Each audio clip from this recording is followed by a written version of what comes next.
in order to get to huge levels of money, you have to change this first, and you have to be able to control this, or you're never going to be able to get to there. And some of you guys are like, I just need this, or I just need this, I just need this. And it's true, you probably do need some information, but you also need to change this. And so one of those things that I'm fascinated by is this concept of, if you had a gun to your head, you could figure it out. And for lack of a better terms, it's constraints. So what I want to like remind you guys of is when I had my, what I consider the month that changed my entire life. And I don't say that lightly because it sounds cool, but this specific month was between April and May of 2020. I had already gone all in on rank and rent. I had gone all in on flat fee, and I got a couple of deals doing a pre-sell method, which has now transformed into this method. But what I did is I said, you know what? I want $10,000 a month, but I want it in 30 days. And by the way, you guys have heard me talk about this. I don't set goals. I set junkie goals, which is like, I'm going to hit this goal or I'm literally going to bleed out of my eyeballs to hit it. And so a lot of us, we set these goals when we're feeling good and we just had a good night's sleep. And then 2 days later, you're back in the snack counter, just hitting the freaking Hostess. And we forget about them really quickly. And so for me, the catalyst that changed everything in 2020, for those of you that are new, 2020 was the year I went from basically broke to doing $1 million,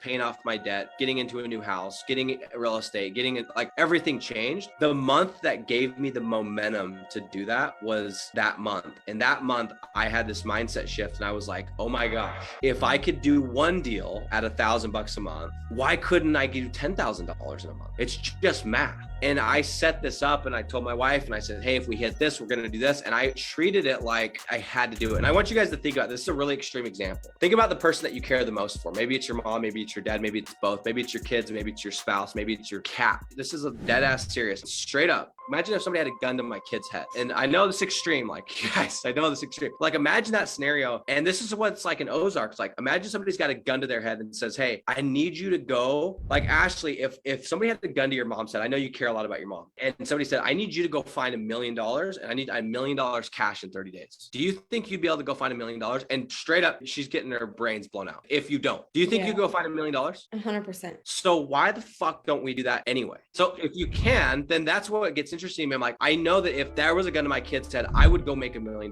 next month. And you could probably say you can't do X, Y, and Z, and I would still be able to do it because it would be that life or death. And so then I'm like, okay, if I could do it in those situations, why can't I just mentally put myself in that situation and leverage that to do incredible things? And I know it's like kind of like a couple layers deep. Like you guys are now listening to the movie Inception, right? We're like in the dream, but no, for real, like think about that. Like if you could do it in those circumstances, that means you can do it. I know for me, I've churned out some papers that were due for semesters of class for final grades pretty damn quick. I know that I have made money. You guys remember my story when my wife's like, hey, you're going to get a job because this ain't working. Somehow I didn't make money for 12 months. And for some reason, I was able in 3 days to make $3,000. So tell me how that works. So why do we not just keep our foot on the gas all the time? If that was the case, Ashley, what would you be doing the second? First of all, you'd be like, hey, when's this call in and when's this call in? I gotta go make money. Right, yeah. The second this gets over, you're like, hey, I've only got 29 days and 3 hours. What can I do in the next 3 hours? Because I gotta hit this much every single day or else my mom's dead. You would figure it out. Why don't we treat our goals like that now? Because if you had a gun to your head, you could do it. So why don't you do it is the question. And I know it's a rhetorical question, but I'm asking you that these goals that you guys set, these BHAGs, these